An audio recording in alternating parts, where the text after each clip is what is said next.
नमस्कार दोस्तों। MP hospital assistant अस्पताल सहायक का एग्जाम देने जा रहे कैंडिडेट के लिए काफ़ी इंपॉर्टेंट अपडेट हम इस वीडियो में डिस्कस करेंगे।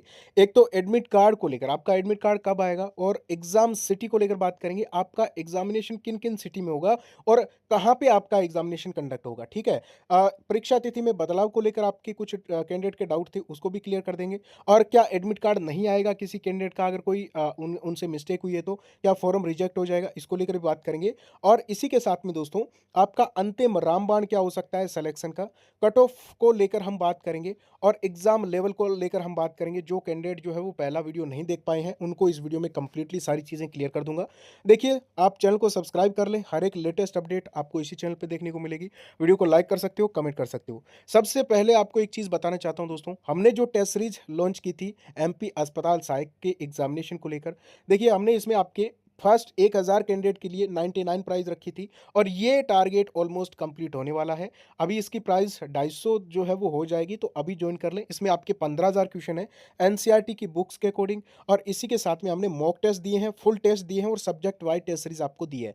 लिंक डिस्क्रिप्शन कमेंट बॉक्स में है, तो इस ऑफर का लाभ उठाएं। इतने प्रश्न अगर आप पढ़ लेते हो तो आपका इसमें चयन पक्का है, और अगर आप सही तरीके से पढ़ते हो। इसी के साथ में दोस्तों, आपको लिंक डिस्क्रिप्शन में टेस्ट सीरीज में आपको जाना है, उसके बाद में आप एमपी हॉस्पिटल असिस्टेंट सेलेक्ट करके और आप इसको परचेज कर सकते हो। अब आपको मैं एक चीज़ यहाँ पे थोड़ा सा बताना चाहूँगा दोस्तों, कि आपके ये जो आपका सिलेबस है, आपके यहाँ पे जो अस्पताल सहायक का जो सिलेबस है, आपको एक एक टॉपिक अपने दिमाग में रट लेना है। एक एक टॉपिक आपको जो है वो पढ़ना है, ठीक है। और कैसे पढ़ना है तो आपको बताना चाहूँगा, अगर आप यूट्यूब क्लास या फिर एमसीक्यू क्लास, इनमें अगर आप टाइम वेस्ट कर रहे हो, या फिर किसी वीडियो लेक्चर में आप पूरा जो है अपना टाइम दे रहे हो, नोट्स नहीं बना रहे हो, या फिर नोट्स बनाने का टाइम नहीं है, अगर आप सही तरीके से सेल्फ स्टडी नहीं कर रहे हो, तो कहीं ना कहीं आप गलती कर रहे हो। आपको ज़्यादा से ज़्यादा दोस्तों सेल्फ स्टडी करना चाहिए। इसका मेन मुद्दा क्यों है, मैं क्यों बोल रहा हूँ ये चीज़, क्योंकि कम टाइम में अगर आपको ज़्यादा पढ़ना है तो आपको स्वयं किताबों को पढ़ना होगा, तभी जाके इसमें आपका सिलेक्शन सुनिश्चित होगा, और वो भी अच्छे तरीके से पढ़ने होगा।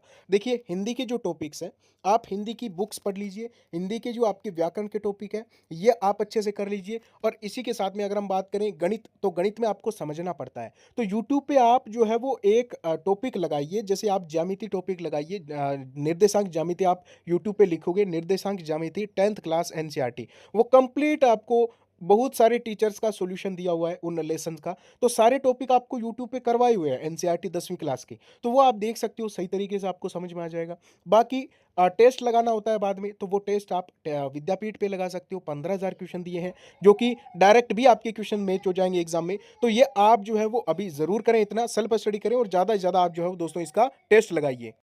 इसी के साथ में दोस्तों, सामाजिक विज्ञान है, तो इनमें जो सेलेक्टेड टॉपिक है, जैसे इतिहास में यूरोप का राष्ट्रवाद और भारत का राष्ट्रवाद, ये दो आपको पार्ट दिए गए हैं, तो इन दो पार्ट को आप बुक से अच्छे से पढ़ लीजिए। इसी के साथ में भूगोल है, राजनीति है, अर्थशास्त्र है, कुछ सेलेक्टेड टॉपिक आपको दिए गए हैं, तो बस वही आप जो है वो अच्छे तरीके से कर लीजिए। इंग्लिश है, इंग्लिश में आपको समझना पड़ता है, तो इंग्लिश के भी आपको कंप्लीट यूट्यूब पे सॉल्यूशन मिल जाएगा, कंप्लीट प्लेलिस्ट आपको मिल जाएगी, तो आप उनको देख लीजिए, क्योंकि उसमें आपको सही तरीके से डिटेल में सारी चीज़ें करवाई गई है, बहुत बढ़िया बढ़िया टीचर्स के द्वारा। अब हम बात करें यहाँ पे आपके, तो टोटल 100 मार्क्स का पेपर है, और एग्जाम का लेवल भी आपको यहाँ पे काफ़ी बढ़िया टॉप लेवल का देखने को मिलेगा।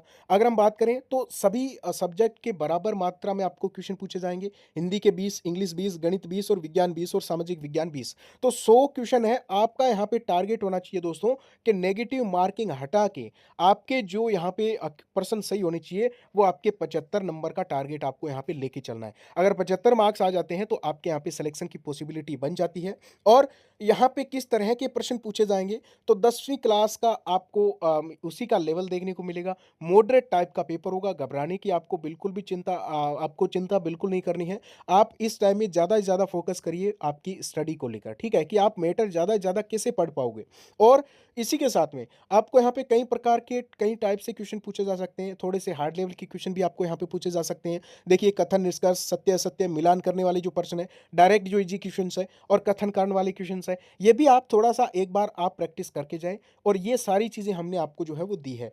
और इसी के साथ में आपके यहाँ पे परीक्षा तिथि में कोई बदलाव नहीं होगा, 24 जून को ही आपका एग्ज़ाम कंडक्ट होगा और इसी के साथ में आगे खिसकने का कोई चांस नहीं है। एडमिट कार्ड सभी बच्चों का आ जाएगा, आप बिल्कुल भी टेंशन ना लें और इसी के साथ में आपको बताना चाहूँगा कि एडमिट कार्ड दोस्तों आपका एग्ज़ाम के 3 दिन पहले आपको देखने को मिलेगा, ठीक है? यानी फुल एडमिट कार्ड आपको 21 जून तक देखने को मिलेगा। अगर हम बात करें एग्ज़ाम सिटी की, तो एग्ज़ाम सिटी यानी किस शहर में आपका एग्ज़ाम कंडक्ट होगा, ये दोस्तों आपको पता चल जाएगा 7 से 10 दिन पहले। यानी 19 जून तक कंप्लीटली सभी कैंडिडेट अपनी एग्ज़ाम सिटी चेक कर सकते हैं, ठीक है? और आगे नहीं खिसकेगा, इसमें एग्ज़ाम नोटिस अभी आपको देखने को मिल जाएगा थोड़ी दिनों में, जिसमें कि सारी चीज़ें क्लियर हो जाएगी कि आपके कितने दिन एग्ज़ाम चलेगा। हो सकता है कि आपके यहाँ पे 24 जून से लेकर आपके यहाँ पे 28 जून तक आपका एग्ज़ाम चले, तो वो आपको उसमें क्लियर हो जाएगा। और इसी के साथ में दोस्तों आपको एक चीज़ और बताना चाहता हूँ यहाँ पे सबसे इम्पोर्टेंट कि इस टाइम में ये जो आपके पास में कम टाइम बच रहा है ना, ये मत सोचिए दोस्तों कि यहाँ पे आपको कम टाइम मिल रहा है, सिलेबस कंप्लीट नहीं हो रहा है, हमें मतलब टाइम नहीं मिला है, सभी को नहीं मिला है ये टाइम। आप बस इतना फ़ोकस करिए कि इस टाइम में जो जितना ज़्यादा पढ़ पाएगा, वही सिलेक्शन लेगा और वही इसमें एक सीट पक्की कर पाएगा। तो ज़्यादा से ज़्यादा इस टाइम में फ़ोकस करें कि आप ज़्यादा से ज़्यादा कंटेंट पढ़ पाओ, ज़्यादा से ज़्यादा सिलेबस को कवर कर पाओ और ये तभी होगा जब आपका माइंडसेट मतलब फिक्स होगा कि मुझे इसमें सिलेक्शन लेना है। जितना टाइम आप दे सकते हो, 7 घंटे, 8 घंटे, 10 घंटे, 15 घंटे जितने दे सकते हो इन दिनों में दे लीजिए। बात सिर्फ़ आपके यहाँ पे 20 से 25, 30 दिन की है, इससे ज़्यादा नहीं है। 1 महीना में कुछ नहीं बिगड़ेगा आपका। बस ज़्यादा से ज़्यादा पढ़िए, कोई डाउट हो कमेंट करें। ओके, थैंक यू, नमस्कार।